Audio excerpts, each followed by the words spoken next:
ఒక్కొక్కరిని ఊచకోత కోస్తాను. చాలా జాగ్రత్తగా ఉండండి. త్వరలో రాబోయే విపత్తును ఆపడానికి చాలా త్యాగాలు చేసి, చాలా తపస్సు చేసి ఈ రోజుకు మేము పోరాటంలో దిగాము. నేను తలుచుకుంటే నా దేశం నుండి నీ ముస్లిం సామ్రాజ్యాన్ని మొత్తం ఊచకోత కోస్తాను.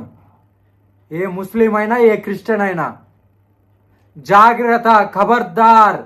రాబోయే రోజులల్లా నా పోరాటం అయిందో నేను ఎలా ఊచకోత కోస్తాను ఒక్కొక్క ముస్లింని, ఒక్కొక్కరు క్రిస్టియన్ని. మీలాగా నేను మాటల దారిని కాదు, చేతల దారిని, చేతలు చేసి చూపిస్తాను. అందుకే నేను చెప్తున్నాను, ఇకనైనా జాగ్రత్త ముస్లింలారా. ఉంటే ఈ భారతదేశంలో, నా భారతదేశంలో, నా హిందుస్థాన్లో ఉంటే ఒక హిందువుగానే ఉండండి, లేదంటే ఈ దేశం వదిలేసి పారిపోండి. ఇక్కడ మీకు ఇక్కడ బతికే హక్కు లేదు. బొట్టు పెట్టుకోండి, గుళ్ళకి రండి, పూజ చేసుకోండి, మీరు బాగా బతకండి.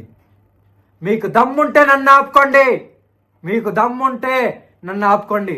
నన్ను ఆపాలంటే నేను నాది ఈ దేహం వదిలేసి, లేకుంటే నా ప్రాణం వెళ్ళితేనే కానీ నా పోరాటం ఆగదు. కానీ నేను ఎక్కడ ఆపను. ఒక్కొక్కరిని ఊచకోత కోస్తాను. ఒక్కొక్కడికి తలలు లేచిపోతాయి. చెప్తున్నాను, జాగ్రత్త ఉండండి. ఇప్పటికే ఎవరిని కూడా వదిలిపెట్టే సమస్య లేదు. నేను వస్తున్నాను, త్వరలో వచ్చి ఒక్కొక్కరి సంగతి చెప్పబోతున్నాను. ఒక్కొక్కరిని ఊచకోత కోస్తా.